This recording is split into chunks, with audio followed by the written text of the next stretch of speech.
You're listening to The Switch, a nonprofit HR podcast about all things talent management for social impact organizations. This episode is part of a special series with Lisa Brown Alexander, founder and CEO for Nonprofit HR. This special series focuses on all things organizational culture. Never miss an episode of The Switch. Visit us online at nonprofithr.com/The Switch.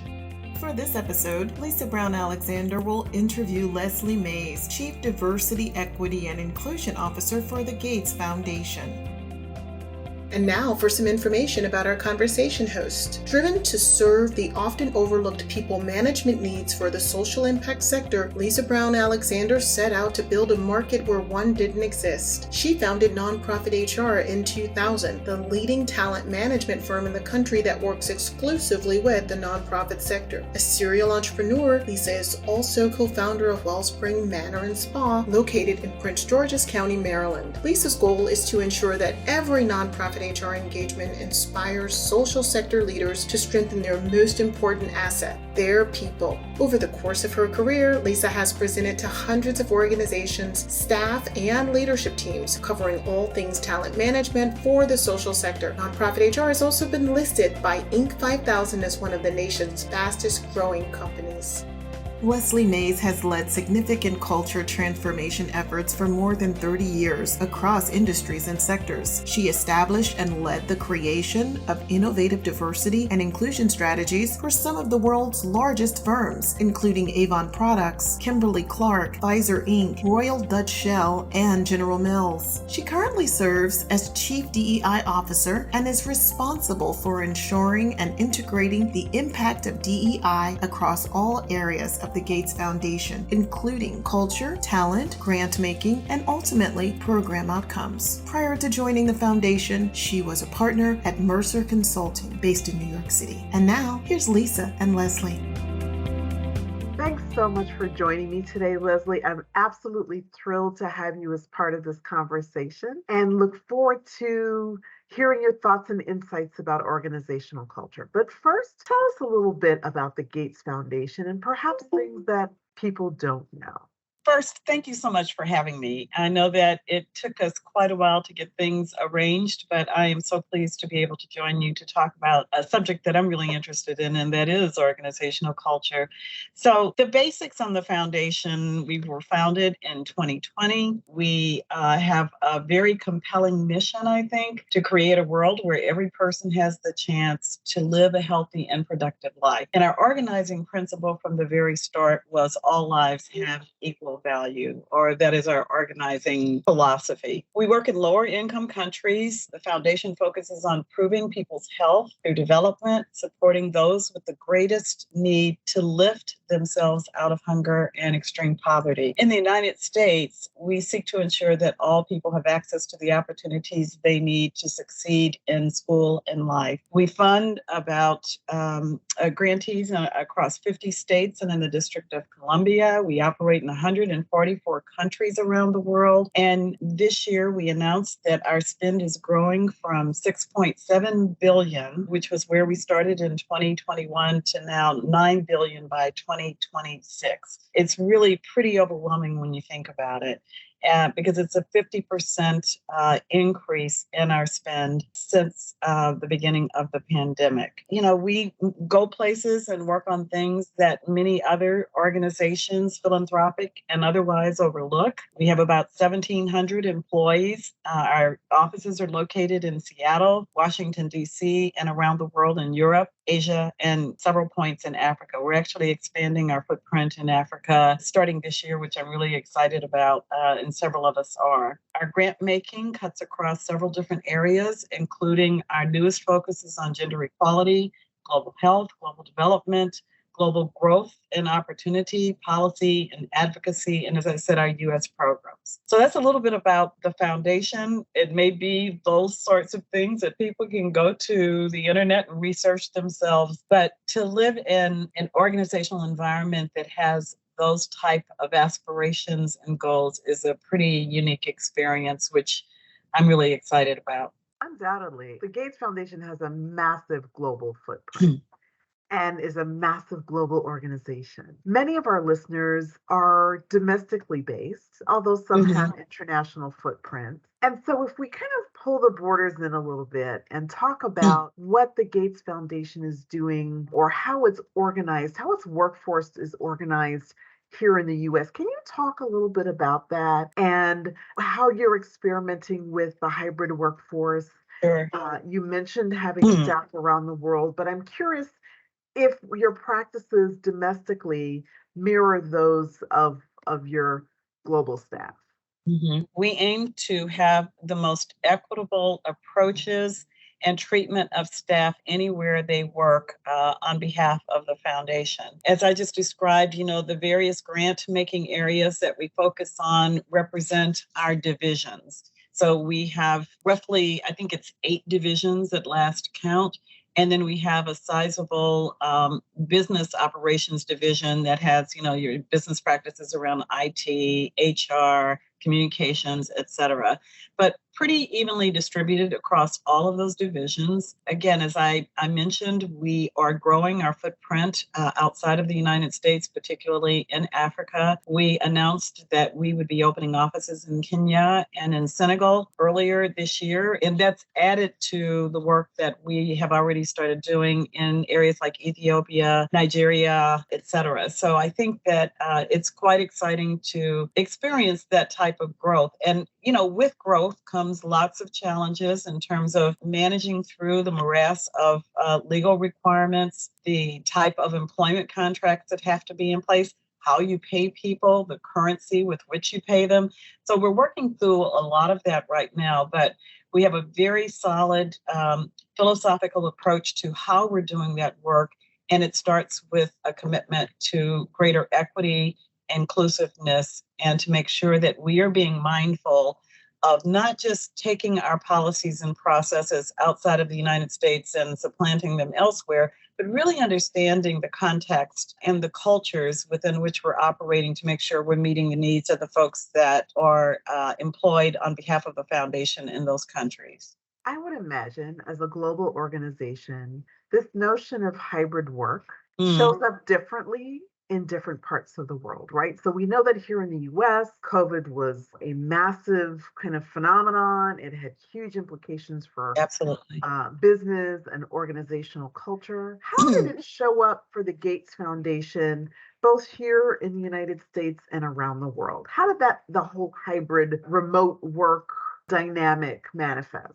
Sure. Well, we worked, obviously, like most organizations, worked remotely for well over 2 years, completely remote. In certain instances, for instance, our offices in India and different parts of Africa, where COVID wreaked the greatest havoc and populations were most greatly hit, some of those offices were closed down absolutely completely. That is, some folks were not even working remotely for periods of time. We wanted to put our employees and their welfare first and foremost, like most organizations throughout the process. So once you move from just a dramatic departure from your day-to-day experiences of how work gets done back to something that is a little bit more reflective of the changes that have occurred since COVID and wanting to pull people back into an organizational environment, but doing so respectfully, we went through a great deal of research, talking and engaging with employees all around the world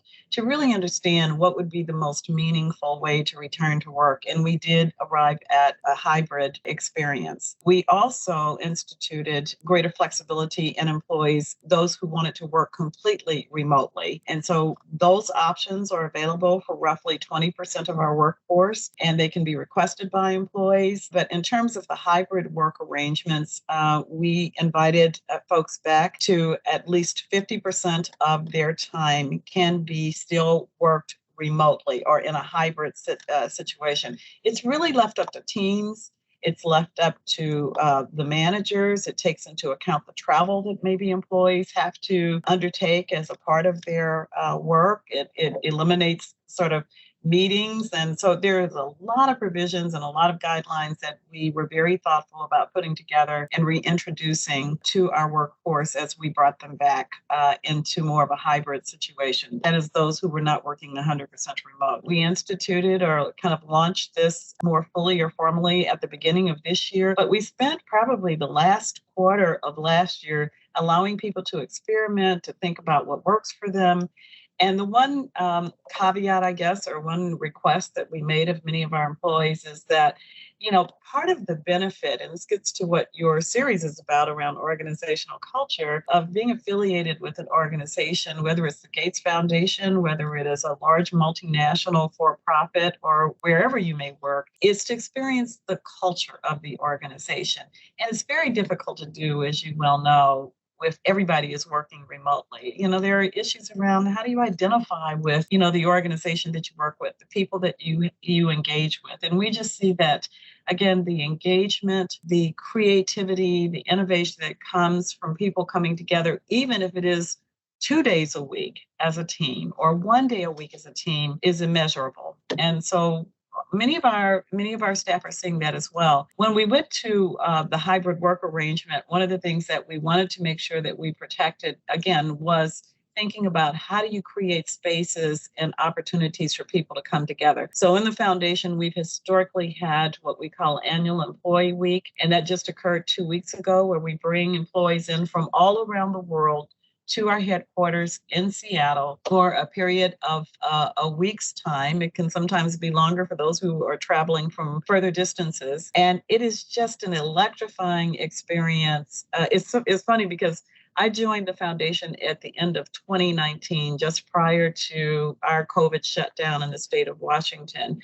And so this past year was really the first year that I've experienced the fullness of our annual employee weeks. And it was exhausting. When you go back, you have to kind of polish those social chops again, or the social engagement chops, but it was just invigorating as well, meeting people that you've been seeing on screen over the course of the last couple of years. We also have foundation weeks where staff, wherever they are in the world, should be available to come into the offices that they are most closely located to at least a couple of times a year as well. So creating those type of opportunities for synergistic exchange and learning and being in the same space, I think goes a long way to shaping the culture or helping to reinforce the culture that we want folks to experience here at the foundation. Looking to integrate talent into your mission strategic plan? During annual strategic planning, organizations often overlook what talent is needed to meet their goals. Partner with Nonprofit HR for your organization's talent management needs. We offer HR outsourcing and project-based consulting, including strategy and advisory, retained search, total rewards, and equity, diversity, inclusion, and justice. We also offer customized trainings for your workforce. Join the many social impact organizations that have trusted Nonprofit HR to help them increase mission impact through their people. Visit nonprofithr.com. Just a quick add-on question there. Obviously, the Gates Foundation is a large global organization, but this notion of hybrid work impacted organizations of every size.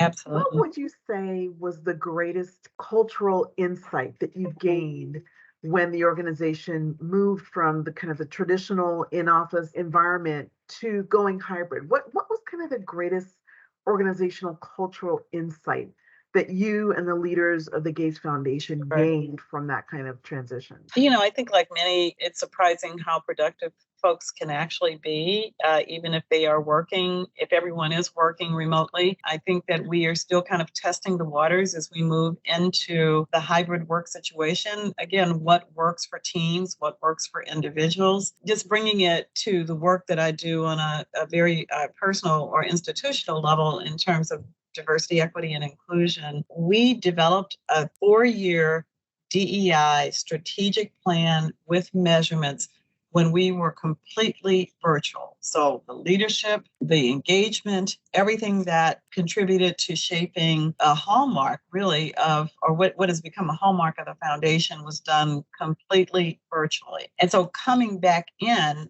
to hybrid work, or for those who choose to work even more than 50% of their time, again, we're learning, we're rebuilding that muscle. We're learning how to do it better. In any given time, because we are hybrid, we have to deploy or employ different types of mechanisms for communication, technology, just the support that's necessary to make all of it very effective. We have inclusive meeting guidelines with hybrid work in mind, so that we don't find ourselves just talking to people who may be together in a room, but that we are being very inclusive and engaging people who may be online or somewhere around the world. Another thing that we've done just in terms of the learning and the application of that learning is, because we work in so many different locations around the world and even in the United States, we have to adjust expectations around timing of discussions or meetings, and take into account that when we're starting our day here,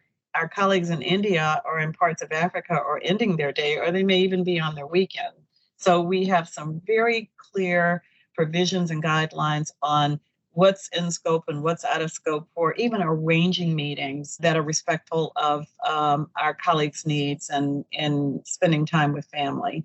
You talked about that policy as an effort to be inclusive. Let's talk a little bit more about diversity, equity, inclusion at the Gates Foundation, and how the foundation has navigated this landscape, particularly over the last 3 years, when many organizations found themselves getting started on their journeys. Did the foundation already begin that work before the murder of George Floyd, which we know was a critical catalyst for many organizations kind of shifting positions and philosophy?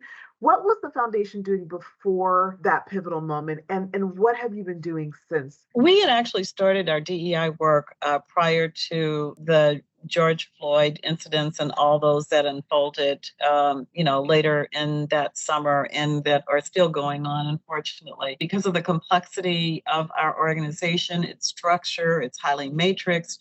We are in essence in like 5 different businesses, as I described before. So we appeal to folks from different disciplines and walks of life, everything from academia to tech, to biotech, to big pharma, to medical. It's just such a vast range. And so we wanted to take into account the various, and I call them divisions, but the needs of the various divisions, which I described earlier. So we took about a year to develop what we refer to as our DEI strategic framework, which lays out overarching guidance, regardless of where you are in the organization, what your business drivers may be, depending upon the division that you might sit in.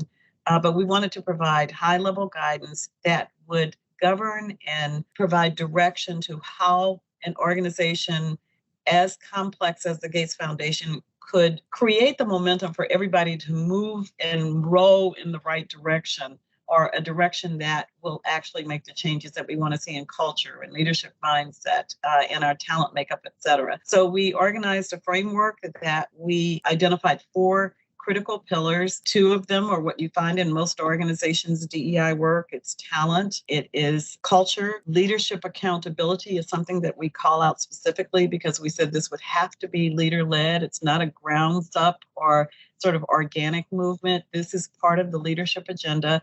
And then the very business of the foundation is what we do in terms of grant making through our partnerships and how we use the voice and influence of the foundation. So one pillar is partnerships and voice, one is leadership accountability, one is talent, and the other is culture.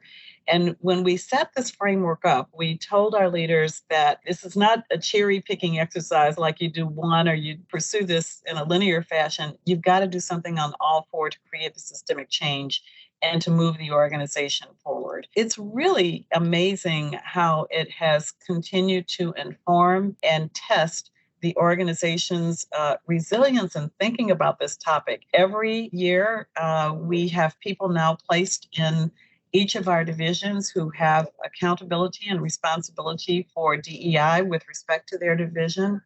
And their role explicitly is to ensure that leadership teams in their division are laddering any of their efforts and strategies up to the DEI framework. So we make sure that it all remains connected. Because of the complexity of the organization as well, we spend a lot of time putting the right infrastructure in place to support the changes that we need to see. So we have the DEI Center of Excellence, which I lead.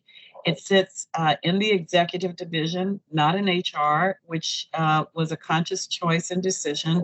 I report directly to our CEO. This is a part of his leadership agenda. He's very vocal, authentic, and out in front of this. It's not me, it is him. The Center of Excellence now is comprised of about 15 resources. And when you think about it, 15 people in a centralized function to drive work on diversity, equity, inclusion for an organization of 1,700 is a pretty amazing investment. We have had leadership councils. We have our employee resource groups, which are growing in number. I think there were about 10 when I first joined. There are now 13 or 14 that are in place now in different parts of the world, as well as here in the United States. All of that infrastructure keeps us honest. It keeps us focused to the work that we're doing. And again, it's focused on culture change, leadership behaviors, and leadership mindset. And again, as we said, this will be leader-led. And so we stand to support leaders in doing this work in an authentic and integrated fashion. That was a really long answer. No, it's a good one. This is an important topic and one that many nonprofit and social impact organizations are grappling with, whether they're small and community-based Sure. or whether or not they're global in nature. I wonder, though, do you have a prognosis for the future of DEI, both domestically here in the United States? And we know that diversity, equity, inclusion shows up differently here in America and North America than it does in other parts of the world. But if we could, just for a moment, to kind of narrow the borders to the United States, what would you say is the future of DEI here in the U.S.? What implications do you think exist for the broader social sector? Great question. And I think about this very frequently as I think, even though we've started this work, we are just at nascent stages, very, very early on, even after investing 3 years here. I think in our sector, there's so much we can learn from others. They're looking to learn from us. We're creating sort of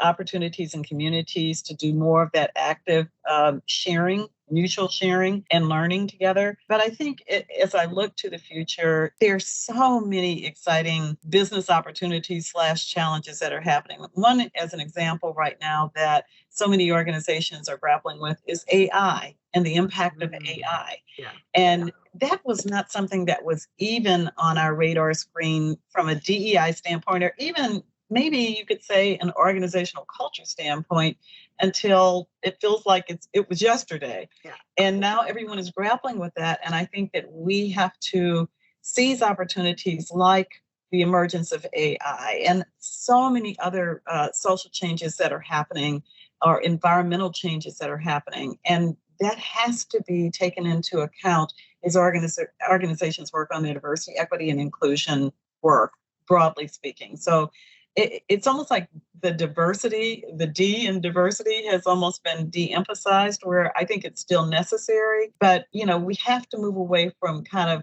measuring people or measuring numbers of different segments of people, and think more broadly about the multidimensional aspects of what it means to contribute to society or to work in an organization. And so you hear a lot of organizations talking about this intersectionality, that we have multiple identities, and, counting how many people of color that you have, or particular groups of people of color, or how many women you have, is not going to get us much further in the pursuit of creating inclusive organizations that thrive and that really engage and tap into the thinking, the life experiences, the lived experiences of the people that they are attracting. So I think that as we look to the future, DEI has got to keep abreast of all of the changes that are happening in business and in the world, and ensure that strategies that organizations may be pursuing are connected to and account for or take into account all of those changes in order to remain relevant. It distresses me to know, and I've been in this space for well over 30 years. I probably shouldn't even put that out there, from when DEI was just D, way back when. And it distresses me to see so many leaders who are stepping into these roles who go back to sort of mechanisms and processes that didn't work then and they don't work now. And we really have to be inventive and creative about what the future holds and how we will lean into or meet the needs of our people and our organizations to make sure that the entire enterprise moves forward, or the community that we're a part of moves forward. I do think so many have focused more on inclusion or belonging, and I think that those things are very important. But at the end of the day, it has to contribute to whatever business that you're in, or again, this work is going to be obsolete. Absolutely. Absolutely. No disagreement there. We know through our work, our survey work, we survey the national nonprofit sector about their diversity, equity, and inclusion practices. And what we know is many organizations are still at the beginning of their journeys, where diversity does take up a greater share of the effort, the education, the awareness. Many organizations are at their infancy. But for those listeners who are further along on their journey, what learnings could you impart? One or two kind of key pieces of advice might you share with those who are listening around advancing the work of your organization in the equity and inclusion space and belonging space? Recognizing that many organizations who are further along they've kind of got the diversity piece going. They've got the measurement and the metrics, and we understand that part. But what's your advice for the equity and inclusion aspects of the DEI journey? We just underwent, and we're in the final stages of completing a 10-month leadership development effort specifically focused on developing inclusive leadership competencies, starting with our executive leadership team and those that report to them. So it's like the top 180 people across the organization. A couple of things I would share is, one, so many organizations I've seen start with recruitment. We got to get, just as you were saying before, we got to get more, we got to make sure that we retain, et cetera. I think the most important place to start, however, is to have a plan, have a strategy, as you would any other area of business. If you're going to move into a new market, if you are going to institute some organizational effectiveness initiative, if you are going after innovation, you don't just kind of throw everything to the wind and just train everyone and expect for, the answers to emerge. Right. No, you have to start with the end in mind. What is it that we're trying to impact? What are the impacts that we're trying to have, and what are we really trying to change? What are the problems that we might be able to solve? And so I've seen so many organizations. More importantly, right, Leslie, how does this contribute to the mission? Absolutely. Right? Absolutely. It's got to be connected. Absolutely. And so start with a plan. And I'm not talking about a recruitment plan of how many you're going to get of whatever category. Start with a plan that connects to the mission and the very essence of the business of the organization that you're in. And then use learning and development. And I chose those words very carefully, not training, but learning and development to really support the capability development of leaders and employees to meet that plan. I go back to an experience I had when I worked in oil and gas years ago. And we were in the process of developing a global DEI strategy for this particular organization. And we said, let's look around and see, where have there been other successful, not interventions, but successful strategies that have been instituted that are really core and fundamental to how we operate. And we used, in this case, safety. This particular company had some of the worst safety results worldwide, because you're operating in all different types of facilities, plants, and countries all around the world. And we tore a page out of the safety approach and strategy to think about how we would institute and develop a plan for DEI. And so going back to the safety analogy again, health and safety. What are you committing to? How are you putting resources in place? What's the problem that you're trying to solve? How are you going to measure it? Now let's go and educate and develop people in terms of their understanding of how to help the organization meet those goals. That is, in a nutshell, how I think organizations have to approach this work as well. Don't start with a recruitment plan. Don't start with training everybody on things like unconscious bias. And those things are important. They're not going to move the needle, and they're not going to change behaviors unless there is sort of this aspiration or goal in sight for all to kind of galvanize around and work toward. The other piece that I would add that is related to that is, we tend to focus just on behavioral change with regard to diversity, equity, and inclusion. But one of the things that we've really emphasized with our leaders is what we call structural inclusion. How are you going to change your systems, your processes, the work that you do on a day-to-day basis? Fundamentally changing them. So you're not force-fitting people back into an organization, but we're taking into account the differences that are emerging. And as an example, how people may work differently, what motivates them, what incents them. Let's start with the end in mind and build back. In so doing, it gets you to a greater focus on equity. We started with definitions around diversity, equity, and inclusion, 3-4 years ago. And equity is the area that continues to emerge in terms of what we need to apply to a lot of our programmatic work, how we select our partners, how do we fund them. And equity is more focused on sort of the rigor of looking at your processes and your systems, because that will, when you interrogate those and when you make changes there, I think you can really see whether you have moved into or really leaned into sort of the equitable practices that so many claim they want. If you see that you are working with, 75% of populations in Africa, but only 10% of your funds are going to those, and the majority are going to Western-based organizations, there's a problem there. You may not ever close the gap, but at least you have a clear line of sight on how equitable you may be practicing your craft, or you may be funding partners or serving folks. No, wonderful. And obviously you have some unique opportunities and challenges as an organization to lead in this space and to make ways for others to follow. So we certainly appreciate that. As we wrap up our conversation today, I have just one kind of parting question for you, and it's around how you as an executive at the Gates Foundation have been able to influence a culture of trust and transparency and empathy, which are critical skills being needed, particularly in the last 3 years coming out of COVID, going through COVID. What have you experienced? What have you learned in this space? And how have you been able to put a little more human back into the organization that you serve, where you serve? Tell us a little bit about that. Sure. It's interesting. Stepping into the Gates Foundation, I attended a historically Black university, Texas Southern University in Houston, Texas. And I offer that to say I'm probably older than the majority of the workforce that we have here. I like to think more experienced in certain aspects, but my background and the profile that I represent is so outside of the norm of the amazing people who have made up our workforce over the years. We have world-class experts from all walks.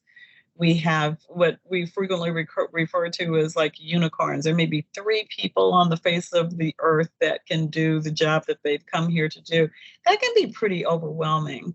And I think so many people step into the foundation, myself included, saying, oh my God, how did I even get here? You pinching yourself. And it's like, what do I have to contribute to all these thought leaders and amazing folks? And, I have to remind myself, I have unique experiences of over 30 years.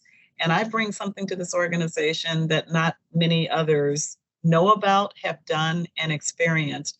And so it's not staying so much in your lane as it is remembering that all of us are here to contribute something to the greater picture and to the mission. I have to tell you, every day I walked in here, probably for the first 2 years, it's been, how would I describe it? It's frightening, it's intimidating, but you have to constantly remind yourself why you're here and what you're here to do. Partnering very closely with our executive leadership team, and particularly our CEO very early on, helped to spread the weight of driving the type of change that we want to see. I think, the CEO that I've had a chance to work with, and I've worked with probably 5 or 6 over the course of my career in massive organizations. I think our CEO is really a stellar standout leader. He absolutely walks the talk. He believes it. And that helps so tremendously in terms of the change process that we have underway. People look not just to me, but to him and to what other leaders are doing. And that's one of the reasons that we said this was going to be leader-led. It's not my voice. It's not me speaking and making speeches and creating, thought pieces and articles. It's preparing our leaders to lead. Some of the ways that I've changed in this place has really forced me to think about my own biases, both in the United States and abroad, and grapple with those. We have 4 generations in the workforce today, and I have to constantly remind myself that the voices and values of those who may be 20, 30 years younger than I am matter. And this is the future that will carry forward. And so tapping into that is really important. At the end of the day, all of us are here just to increase the impact that we personally have as well as the organization has. And so just reminding yourself, or as I remind myself of those things, that makes all the difference. Lastly, I just wanted to, one of the guiding, quotes for me personally, and a lot of this work that we do is one that many of your listeners may have heard before from Gandhi, and especially in the philanthropic sector. Whatever you do for me, but without me, you do against me. And so we've kept that front and center, especially in the work that we're doing and reminding our leaders, you can come at this with the best of intentions, but if you exclude the people that you are trying to help, you're just making it worse. Well, you certainly have not made it worse for us today. We appreciate your insights. You have, in fact, made this conversation rich, and we appreciate your time. Thank you so much, Leslie, for joining us today. We thank you and the Gates Foundation for your insights and your perspectives. Thank so much for joining Lisa. us. Absolutely our pleasure. Take care. Well, that's it for this episode. Thank you so much to Leslie Mays from the Gates Foundation for being our guest. Learn more about the Gates Foundation. Visit them online at gatesfoundation.org and learn more about nonprofit HR at nonprofithr.com.